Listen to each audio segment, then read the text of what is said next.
আমার কাম হলো পাউডার, ফেয়ার অ্যান্ড লাভলি ডলর, টেলিভিশন আর মার্কেটে ঘুরা।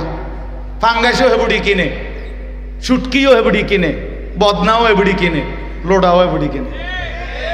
জামাই বেচারা তে বেড়া মাছও চেনে না, মুরগিও চেনে না, তে দৈন্যতাও চেনে না, কাঁচামরিচও চেনে না, তে বদনাও চেনে না, লোডাও চেনে না। হেইতে শুধু টাকাটা কামাই করতে জানে, আর কিচ্ছু চেনে না। একটা বালতি কিনলো, কখন এটা কালার মিলছে না, বালতির কালার কি তাবার তাই এটা কিটা কিনছো, এটা একটা কালার হইল না, আরো সাংঘাতিক কালার আছে এটার ভিতরে। বদনার আরো মারাত্মক কালার দরকার, আরো মারাত্মক কালার দরকার। এগুলি 10 দোয়ান খুঁজছে একটা বদনা কিনবো, বদনা কিনবো, বুঝেন? তাইলে সে মনে করছে বাজারে বাজারে ঘুরা, মার্কেটে মার্কেটে ঘুরা, আর অবসর পাইলেই নাটক, সিনেমা, টেলিভিশন, নর্তকী দেখা, আর সাজগোজ আর প্রসাদনী ড্রেসিং টেবিলের মধ্যে সাজা, এই হলো তার দায়িত্ব। আর সর্বোচ্চ বাত্তরকারী রান্দা দেওয়া দায়িত্ব। তো সন্তান, আল্লাহ রাসূল সাল্লাল্লাহু আলাইহি সাল্লাম তো বলছেন, পরিষ্কার হাদিস আলাদাভাবে বলছেন, নারী তার সন্তানের ব্যাপারে জিম্মাদার। ওয়াযকুরনা মা ইউতলা ফি বুয়ুতিকুন্না মিন আয়াতিল্লাহি ওয়াল হিকমাহ ওয়া কানা আল্লাহু লতীফান খাবীরা। মুসলিম নারীগণ তাদের নিজদের গৃহে, ঘরে আলোচনা করবে, জিকির করবে, পড়বে। কি? তো আল্লাহ তাআলা বলেন, মিন আয়াতিল্লাহি ওয়াল হিকমা। মুসলিম রমণীগণ তাদের নিজেদের ঘর সমূহে পড়বে, আলোচনা করবে 2 জিনিসের। 1 কোরআনুল কারীম, আল্লাহ তাআলার আয়াত, আর 2 ওয়াল হিকমা, অর্থ হলো রাসূলুল্লাহ সাল্লাল্লাহু আলাইহি ওয়াসাল্লামের হাদিস, সুন্নাহ। তাহলে সরাসরি আল্লাহ তাআলা বলতেছেন স্পষ্ট, মুসলিম রমণীগণ ওয়াযকুরনা, তারা আলোচনা করবে, পড়বে, স্মরণ করবে আল্লাহর আয়াত এবং রাসূলুল্লাহর সুন্নাহ, কোরআন সুন্নাহ। তাহলে এই কথা থেকে কথা স্পষ্ট, একজন মুসলিম রমণী, মুসলিম কন্যা, সে যদি কোরআন সুন্নাহ না শিখে, তো সে তার নিজ ঘরে বিবাহিত জিন্দেগিতে সে কি পড়বে, কি আলোচনা করবে? সে কোরআন পড়বে কিভাবে, সুন্নাহ বুঝবে কিভাবে? তাকে তো নিজে আগে পড়তে হবে, তাকে তো আগে শিখতে হবে। অতএব এই কথার দ্বারা স্পষ্ট যে কোরআনুল কারীমের এই আয়াতের আলোকে মুসলিম নারীদেরকে আল্লাহর কোরআন এবং রাসূলুল্লাহ সাল্লাল্লাহু আলাইহি সাল্লামের সুন্নাহ, হাদিস শেখানো বাধ্যতামূলক, উচিত, জরুরি। 2 নাম্বার, এর আগের আয়াত, এই সূরা আহজাবের, এটা হলো 34 নম্বর আয়াত। এর আগের আয়াত হলো 33 নম্বর আয়াত। ওইখানে আল্লাহ তাআলা বলছেন, একজন মুসলিম নারী যদি 5টি গুণ তার মধ্যে থাকে, আল্লাহর 5টা কথা মানে, মুসলিম নারীকে আল্লাহ তাআলা 5টি জিম্মাদারি দিয়েছেন। 1 ওয়াকারনা ফি বুয়ুতিকুন্না, তোমরা তোমাদের নিজ ঘরে অবস্থান করো। 2 ওয়ালা তাবাররাজনা তাবাররুজাল জাহিলিয়াতিল উলা, অজ্ঞ মূর্খ জাহেল নারীদের মতো, মূর্খতার যুগের মতো তোমরা বেপর্দা বাইরে বের হয়েও না। অর্থাৎ যদি একান্ত প্রয়োজনে ঘর থেকে বের হতেই হয়, শতভাগ শরঈ পর্দা, শরীয়ত যেটাকে পর্দা বলছে ওই রকম ভাবে পর্দা করে বের হয়, ওই রকম পর্দা। ও টেডি বোরকা না, লাল, নীল, কমলা, হলুদ, বেগুনি, এগুলো বোরকাও না, বোরকা জাতও না। এগুলো হইল বেডি 2টা জামা গাও দেয়, একটা ভিতরে, আর ওইটা যে ময়লা ওইটা ডাইকবার লাগে আরেকটা গাও দেয়। অথবা বেডির শরীরে সারা বছর জ্বর, এই জন্য জ্বরে যে কাঁপে, এই জন্য দুইটা জামা গাও দেয়, দোনোটা একই রকম, ভিতরেরটা যে এরকম টাইট, উপরেরটাও এরকম টাইট, এই জন্য এটা বোরকা না। বোরকা না, বোরকা হবে ঢিলে ঢালা, শরীরের অঙ্গ প্রত্যঙ্গ গঠন, শরীরের অবস্থান, অঙ্গ প্রত্যঙ্গের অবস্থান যদি বোঝা যায়, এটা বোরকা না, এটা বোরকা না। রাসূলুল্লাহ সাল্লাল্লাহু আলাইহি ওয়াসাল্লামের জামানায় আম্মা জান আয়েশা, নবীজির স্ত্রী আয়েশা রাদিয়াল্লাহু তাআলা আনহা, তিনি বলেন, মুসলিম নারীরা যখন মসজিদে জামাতের জন্য আসতো নবীজির জামানায়, তাদের আশা দেখলে মনে হতো কান্নাহুন্না গুরাব, যেন কাকের মিছিল, কাকের সারি, একদল কাকের মিছিল। এটা উনি উদাহরণ দিয়েছেন, দৃষ্টান্ত। অর্থ হইল, হাদিসের ব্যাখ্যায় আপনারাই বলেন, কাক লাল, নীল, হলুদ, কমলা, বেগুনি, কালো, এরকম বিভিন্ন কালারের তো কাক হয়, ঠিক না? হুদা মাতালারের নাম আছে, কেন রাত কোনো এত বেশি হয়েছে না যে একেবারে তাল নাই, এমন না। কাক বুঝি এই লাল, নীল, কমলা, হলুদ, বেগুনি হয়। কিরকম হয়? উনি এটা বুঝাইতে চাইছেন, প্রত্যেকের হিজাব, বোরখা শতভাগ কালো ছিল সবগুলো, ফলে যেন কাকের মিছিল, কালো রঙের কি মিছিল। তাহলে বোরখার রং কালো হয়, ঢিলে ঢালা হয়, ঢিলে ঢালা হয়। এই জন্য আল্লাহ তাআলা বললেন, অজ্ঞ মূর্খ নারীদের মতো। এবং এখান থেকে কথা স্পষ্ট, বেপর্দা নারী মূর্খ। এবং যত শুদ্ধই মারক, উনি মূর্খ। বেপর্দা নারী, বেহায়া নারী, অজ্ঞ, মূর্খ, নাদান, জাহেল। জাহেল, সে এখনো আলোই পায় নাই, সে এখনো অন্ধকার যুগেই আছে। ইসলাম পূর্ব যুগের যে জাহিলিয়াত, এই বেপর্দা নারী, বেহায়া নারী এখনো আলোর চিহ্নই পায় নাই, সে ওই অজ্ঞতা, মূর্খতার যুগে পড়ে আছে, পড়ে আছে। আলোকিত নারী সে, পর্দানশীল নারী সে আলোকিত নারী। আল্লাহ বলছেন, ওয়ালা তাবাররাজনা তাবাররুজাল জাহিলিয়াতিল উলা, জাহিলিয়াতের অজ্ঞ মূর্খ নারীদের মতো বেপর্দা বের হয়ো না। তাহলে 2 নাম্বার এটা। 3 নাম্বার, ওয়া আকিমনাস সালাহ, 5 ওয়াক্ত নামাজ আদায় করো। 4 নাম্বার, ওয়া আতিনাজ যাকাহ, বছর শেষে নিজের জমানো টাকা এবং শরীরের যে গহনা অলংকার, এগুলোর স্বর্ণরৌপ্যের হিসাব করে ওলামাদের থেকে বুঝে নিয়ে যাকাত আদায় করো। 5 নাম্বার, ওয়া আতি'নাল্লাহ ওয়া রাসূলাহ, সর্বাবস্থায় আল্লাহ এবং তার রাসূলের আনুগত্য করো। কয়টা হইল? 5। ঘরে অবস্থান করো, অজ্ঞ মূর্খ নারীদের মতো বেপর্দা বের হইও না। 5 ওয়াক্ত নামাজ আদায় করো। বছর শেষে জমানো টাকা এবং গহনা অলংকারের হিসেব করে, শরঈ হিসাব করে যাকাত আদায় করো।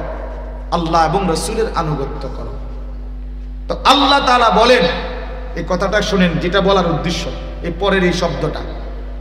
এরপরে আল্লাহ বলতেছেন, ইন্নামা ইউরিদুল্লাহু লিইউযহিবা আনকুমুর রিজসা আহলাল বাইতি ওয়া ইউতাহহিরাকুম তাতহীরা। আল্লাহ তাআলা পুরুষদেরকে বলতেছে, ঈমানদার পুরুষ, মুসলিম পুরুষদেরকে এবার বলতেছে যে নারীকে আমি আল্লাহ এই 5টি কাজ কেন করতে বললাম। মুসলিম নারীকে কেন বললাম ঘরে থাকো, মুসলিম নারীকে কেন বললাম বেপর্দা বের হইও না, মুসলিম নারীকে কেন বললাম 5 ওয়াক্ত নামাজ পড়ো, মুসলিম নারীকে কেন বললাম হিসাব করে বছর শেষে যাকাত দাও, মুসলিম নারীকে কেন বললাম আল্লাহ এবং রাসূলের আনুগত্য করো। তা আল্লাহ আমাদেরকে শুনাইতেছে যে হে মুসলিম পুরুষরা শোনো, এটার দ্বারা আমার উদ্দেশ্য আমি আল্লাহ চাই এমন নারীর মাধ্যমে তোমাদের পুরা ঘর পবিত্র করে দিতে। তোমাদের ঘর থেকে নাপাকি, নাফরমানি, আল্লাহ দ্রোহিতা দূর করতে, তোমাদেরকে পূর্ণ পবিত্র করে দিতে চাই।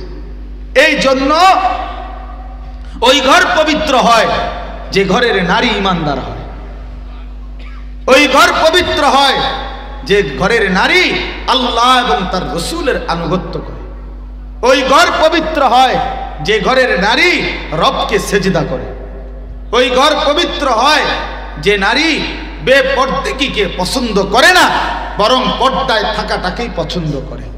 অতএব এই মহিলা মাদ্রাসার মাকসাদ একজন মুসলিম নারীকে এই 5 গুণে গুণান্বিত করা, 5 গুণে গুণান্বিত করা।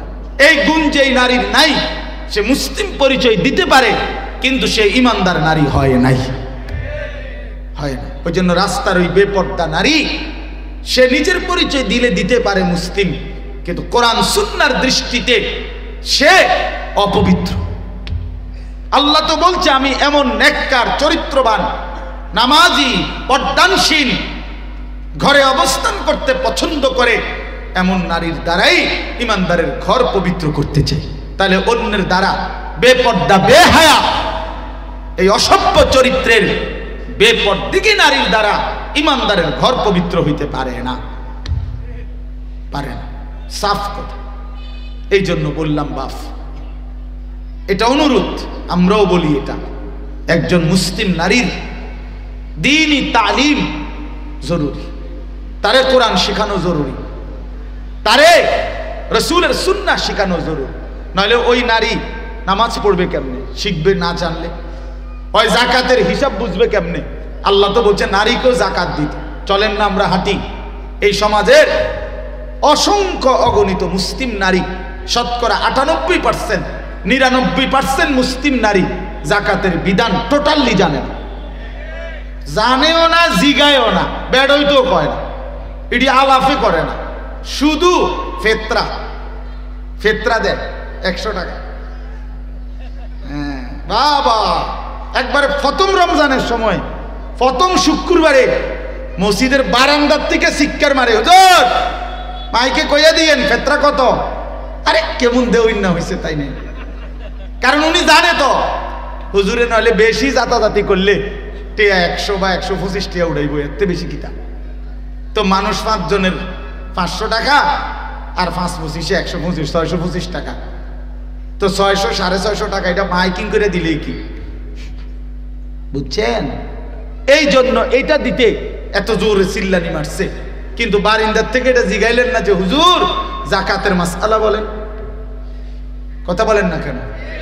জিজ্ঞাসা করা দরকার ছিল না যে হুজুর আমার ব্যবসা, আমার বাড়ি, আমার ঘর, আমার স্থাবর অস্থাবর এই আছে এই নাই, এদ্দুর আছে, হিসাব করে বলেন আমার উপরে জাকাত আসলো কিনা। কি বলেন? এটা উচিত না? জাকাত ফরজ, জাকাত ফরজ। আল্লাহর কসম মনে রাখবেন, হুজুর সামনে বসা জাকাত আদায় যে করে না, আল্লাহ তাআলা ওয়াদা দিছে নাফরমান তোরে আমি জাহান্নামের শাস্তি তো দেবই, হাসরের ময়দানেও তোরে আমি দাঁড় করাইয়ে শাস্তি দিতে শুরু করব। এটা কোরআন শরীফে আছে, হাদিসেও আছে। হাসরের ময়দানে দাঁড় করাইয়ে নবীজি বলছে যাকাত যে আদায় করে না, তার সারা দেহের মধ্যে বিষধর সাপ তারে পেঁচাইয়া ধইরা, 2 মুখীওয়ালা সাপ তার 2 গালের মধ্যে অনবরত ঠক্কর দিতে থাকবে, বিষের কামড় দিতে থাকবে, আর বলবে নাফরমান বেঈমান আনা মালুকা আনা কানজুকা, আমি তোর মাল, আমি তোর জমানো সম্পদ, যার যাকাত দাও নাই, যাকাত দাও। ইয়াউমা ইউহমা আলাইহা ফি নারি জাহান্নাম ফাতুকওয়া বিহা জিবাহুহুম ওয়া জুনুবুহুম ওয়া যুহুরুহুম। আল্লাহ বলেন তার সম্পদগুলোকে একত্র করে প্যাকেট বানাইয়া, পোটলা বানাইয়া প্রথমে জাহান্নামের আগুনের মধ্যে পোড়ানো হবে, অতঃপর পোড়াইয়া ওই আগুনের কুণ্ডুলিটাকে তার সম্পদ দিয়া যেটা বানাইছে, এই গোলাকার ফুটবলের মতো চাক্কা, এইটারে দিয়া আল্লাহ বলেন তার কপালে, কোমরে এবং পিঠে অনবরত দাগ লাগাইতে থাকবে। তো কোরআন শরীফের আয়াত, হাদা মা কানাসতুম লিআনফুসিকুম, আর ফেরেশতা বলবে বেঈমান এটা সেই সম্পত্তি যা তুই নিজের জন্য জমা করেছিলি, ফাযুকু মা কুনতুম তাকনিজুন, আজকে সেই সম্পদ যা যাকাত না দিয়ে জমা করেছিলে তার মজা স্বাদ আস্বাদন করো। কেমন লাগে চাও? মজা লাগেনি? অন চাও? ভাল লাগেনি? এখন চাও। তাহলে এক নারী যদি যাকাত না দেয় তাকে কি এমন শাস্তির মুখোমুখি হইতে হবে না? তো সে দিন না শিখলে সে বুঝবে কিভাবে? সে বুঝবে কিভাবে? তার পর্দার গুরুত্ব সে বুঝবে কিভাবে? নারী পুরুষের নামাজের যে পার্থক্য আছে কিছুটা, সেটা বুঝবে কিভাবে? সেটা শিখবে কিভাবে? বলে কিভাবে শিখবে? এই জন্য দয়া করে আমিও অনুরোধ করলাম আমার হুজুরের সাথে, আপনারা আপনাদের একজন কন্যাকেও আল্লাহর কোরআন থেকে, রাসূলুল্লাহ সাল্লাল্লাহু আলাইহি সাল্লামের সুন্নাহ থেকে বঞ্চিত করেন না, বঞ্চিত করেন। আরেকটা উদাহরণ বলে আমি আমার আয়াতটা শোনাবো আপনাদেরকে অল্প একটু। আরেকটা উদাহরণ বলি হাদিস থেকে। একটা হাদিস আপনারা অনেকেই শুনছেন কিছু অংশ, সেটা হলো নবীজি সাল্লাল্লাহু আলাইহি সাল্লাম বলছেন, তোমরা প্রত্যেকেই জিম্মাদার, দায়িত্বশীল, তোমাদের প্রত্যেককেই নিজ নিজ অধীনস্থের ব্যাপারে হাসরের ময়দানে জিজ্ঞেস করা হবে। এরকম একটা হাদিস শুনছেন নি কেউ? কুল্লুকুম রাইন ওয়া কুল্লুকুম মাসউলুন আন রাইয়াতিহি, প্রত্যেকেই তোমরা জিম্মাদার, অভিভাবক, তোমাদের অধীনে যার অধীনে যে আছে তার ব্যাপারে, তার ঈমান, তোমার ড্রাইভার সে তোমার অধীনে, তার নামাজ রোজার ব্যাপারে, তার হালাল হারামের ব্যাপারে তুমি জিম্মাদার, তুমি জিম্মাদার। তোমার বাড়ির কর্মচারী, তোমার গেটের দারোয়ান, তোমার ঘরের কাজের বুয়া তোমার অধীনস্থ, তুমি তাদের জিম্মাদার। তোমার স্ত্রী, তোমার ছেলে মেয়ে, তুমি তাদের জিম্মাদার। তাদের ঈমান আমলের ব্যাপারে, তাদের আখিরাত পরকালের ব্যাপারে আল্লাহ রাসূল বলছে তোমাকে জিজ্ঞেস করা হবে। ফাল ইমামু রাইন, নবীজি বলছে যিনি বাদশাহ তিনি সমস্ত জনগণের জিম্মাদার। অহুয়া মাসউলুন আনহুম, এই বাদশাহ পুরা জনগণের ঈমান আমল সংশোধনের কি চেষ্টা করেছে এ ব্যাপারে জিজ্ঞাসিত হবে, এই ব্যাপারে জিজ্ঞাসিত হবে। ওয়ার রাজুলু রাইন আলা আহলি বাইতিহি, নবীজি সাল্লাল্লাহু আলাইহি সাল্লাম বলেন পুরুষ তার পুরা ফ্যামিলির জিম্মাদার। অহুয়া মাসউলুন আনহুম, এই পুরুষ তার পরিবারের স্ত্রী সন্তান তার অধীনে যারা সকলের ব্যাপারে জিজ্ঞাসিত হবে। এরপরে এই আমার বলার উদ্দেশ্য হলো এরপরের লাইনটা একটু খেয়াল করেন, একেবারে স্পষ্ট বিশুদ্ধ হাদিস, বুখারী মুসলিম সহ সব কিতাবে আছে এই হাদিস। নবীজি বলেন এরপরে ওয়াল মারআতু রাইয়াতুন ফি বাইতি যাওজিহা ওয়া ওয়ালাদিহি, পরিষ্কার হাদিস। নবীজি বলেন এবং নারী, মারআতু মানে নারী, মহিলা, সে জিম্মাদার, রাইয়াতুন দুই জিনিসের, একজন নারী আল্লাহ রাসূল বলেন দুই জিনিসের জিম্মাদার। এক, ফি বাইতি যাওজিহা, তার স্বামীর ঘরের জিম্মাদার। এই ঘরের মাল সামান, আসবাবপত্র, এই ঘরের এগুলো হেফাজত করা, তদারকি করা, এগুলোকে আগলে রাখা, এটা তার জিম্মাদারি। আরেকটা হলো ওয়া ওয়ালাদিহি, এবং তার সন্তানদের জিম্মাদারি। পরিষ্কার শব্দ, ওয়া ওয়ালাদিহি। নবীজি বলছেন যে স্বামীর যে সন্তান, এই বেটির এই স্বামীর মাধ্যমে যে ছেলে মেয়েগুলো হইছে এদের জিম্মাদার, এদের জিম্মাদার। ওয়াহিয়া মাসউলাতুন আনহুম, এই ব্যাপারে এই নারী আল্লাহর কসম আলাদাভাবে হাসরের ময়দানে নবী বলেন জিজ্ঞাসিত হবে। তোমার কোলের বাচ্চা ছেলেটা, তোমার কোলের বাচ্চা মেয়েটা কেন আল্লাহ চিনল না, আখিরাত চিনল না, কেন সেজদা চিনল না, পরকাল চিনল না, এই ব্যাপারে ওই নারীকে আলাদাভাবে আল্লাহর প্রশ্নের মুখোমুখি হইতে হবে, জিজ্ঞাসার জবাব দিতে হবে। জিজ্ঞাসার জবাব দিতে হবে। নবীজি বলছেন, নবীজি বলছেন।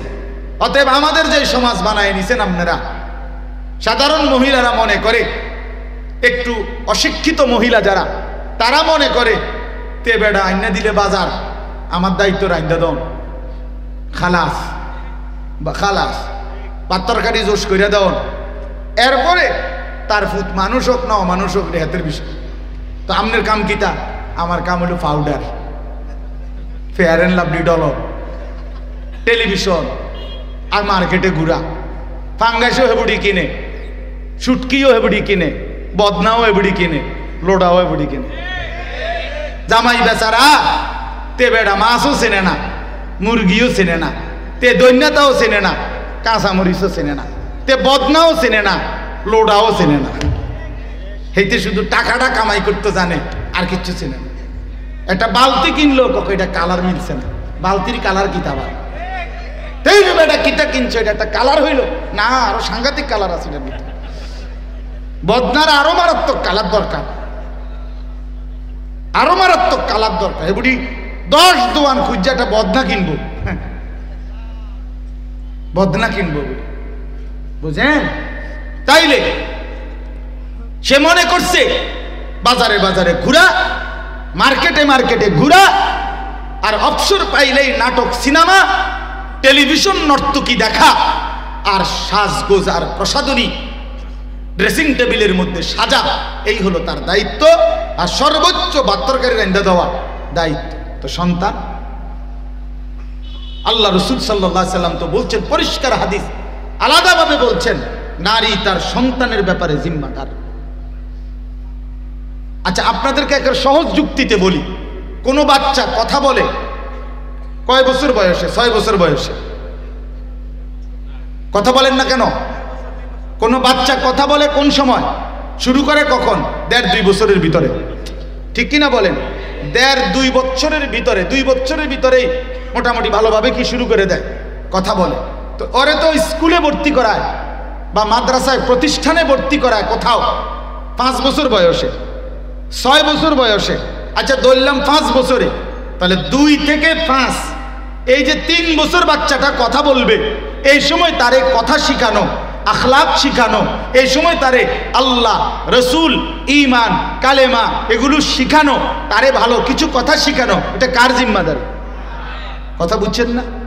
তাহলে নাহলে এই সময়টা কথা বলার তৌফিক আল্লাহ দিছে কেন? তাহলে নারীর জিম্মাদারি, নারীর জিম্মাদারি, নারীর জিম্মাদারি, ওই স্ত্রীর জিম্মাদারি। এই জন্য যেই স্ত্রী দিন জানে না, যেই স্ত্রী নামাজ জানে না, যেই স্ত্রী হালাল হারাম চিনে না, যেই স্ত্রী কোরআন পড়তে জানে না, যেই স্ত্রী সুন্নাহ পড়তে জানে না, রাসূলের হাদিস জানে না, শরীয়তের ন্যূনতম মাসআলাও জানে না, সে তার বাচ্চাকে গড়বে কিভাবে? এই জন্য অসংখ্য মা, ভদ্র ফ্যামিলি, কথা বলে শুদ্ধ, মনে করে বাচ্চা গড়ে উঠতেছে, কিন্তু বাচ্চারে 24 ঘন্টা একটা বড় মোবাইল অথবা টেলিভিশনের রিমোট বাচ্চার হাতে দিয়ে দিছে।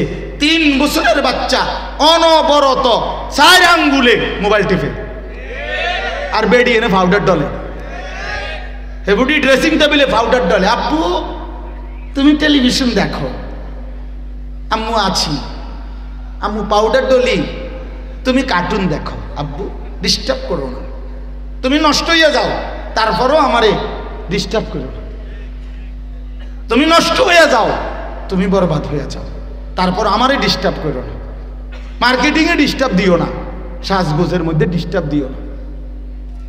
এটা বুঝছেন? এটা বুঝছে। আর নয় তো বলেন, আল্লাহ রসুল সাল্লাল্লাহু আলাইহি সাল্লাম তো বলছেন, কোরআনের দৃষ্টিতে, ইসলামের দৃষ্টিতে এবিসিডি শিখানো দায়িত্ব না, সরু সরিয়া না, ইসলামের দৃষ্টিতে তাকে আল্লাহ চিনানো, আখিরাত চিনানো। খোদার কসম নবী বলছে, বাচ্চার প্রথম কালেমা, বাচ্চার জবান যখন কথা বলতে শুরু করে, নবী বলছে তার প্রথম বাক্য কি শিখাবে? তো আল্লাহর নবী বলছে তাকে কালেমা লা ইলাহা ইল্লাল্লাহ, এই কালেমা শিখাবে তাকে। আউয়ালুল কালাম, সন্তানের প্রথম কালেমা, সন্তানের প্রথম বাক্যগুলো হবে মালিকের নাম, মালিকের নাম। অসংখ্য নারী যার মধ্যে পর্দা নাই, যার মধ্যে দ্বীন নাই, যার মধ্যে কোরআনের ন্যূনতম জ্ঞান নাই, সে এটা পাত্তাও দেয় না, সে পাত্তাও দেয় না। সে হয়তো ছোটখাটো কোনো সরু সরে ABCD কিংবা ছোটখাটো ইংরেজি একটা কবিতা, ও শুনবেন আঙ্কেলকে একটু কবিতাটা শোনাও তো ইংরেজি। হ্যাঁ আঙ্কেল বলো তো। আঙ্কেল বলে, 2 little black birds sitting on a wall, one called Peter, one called Paul। অসাধারণ কবিতা, আঙ্কেল অসাধারণ কবিতা পড়ছে। এত ছোট বাচ্চা এত সুন্দর কবিতা বলতে জানে, ভাবি কি শিখাইলেন? আরেক বেড়ি তাই মারে, আরেক বেড়ি এবেড়ি কি দেয়, তাইল দিছে। আল্লাহ আল্লাহ আল্লাহ, কি শিখাইলেন, এত চমৎকার। অর্থটা কি? বাচ্চাটা কি শিখলো? বাচ্চাটা শিখলো 2টা কাউয়া একটা ওয়ালের মধ্যে বসছে। এইটার অর্থ তো এইটাই। কি এনাম সাহেব বলেন? 2 little black birds, 2টা ছোট ছোট কাউয়া। কাউয়া আবার ছোট সাইজের কাউয়া, লিটল মানে ছোট না, তো 2 little black birds, 2টা কাউয়া সিটিং অন এ ওয়াল, একটা ওয়ালে বসছে। বাচ্চা শিখছে। কাউয়া ওয়ালে বসলে কিংবা টিনের সালে বসলে বাচ্চার গীতা, বাচ্চার লগে কাউয়ার সম্পর্ক কি? কাউয়ার লগে বাচ্চার কি বলেন? আচ্ছা, ওয়ান কল্ড পিটার, হাইসা উড়াই দিয়েন না। ওয়ান কল্ড পল, সরাসরি খ্রিস্টান বেঈমানদের নাম হলো পিটার এবং পল। এটা ইমানদারের নাম হইতে পারে না, মুসলমানের বাচ্চার নাম হইতে পারে না, মুসলমানের শিক্ষা হইতে পারে না। এতো ইহুদির শিক্ষা, এতো খ্রিস্টানের শিক্ষা হইতে পারে। পিটার এবং পল এটা খ্রিস্টানদের নাম। সেন্ট পল খ্রিস্টানদের প্রধান ধর্মগুরুর নাম হলো। আজকে খ্রিস্টানরা যেই বাইবেল পড়ে, এটা ঈসা নবীর বাইবেল না। খ্রিস্টানরা যেই ইনজিল যেটা তারা বলে, এটা ঈসা আলাইহিস সালামের উপরে নাজিলকৃত কিতাব না। এটার নাম, এটার কোনো নিশানাও ঈসা আলাইহিস সালামের আসমানে তুলে নেওয়ার শত শত বৎসর পরে তাদের একজন ধর্মগুরু সেন্ট পল নামে সর্বপ্রথম মানুষের মুখ থেকে সংগ্রহ করে করে বানোয়াটি জোড়াতালি মিলাইয়া একটা ধর্মগ্রন্থ রূপ দিছে। এটাই বাইবেল, এটা বাইবেল।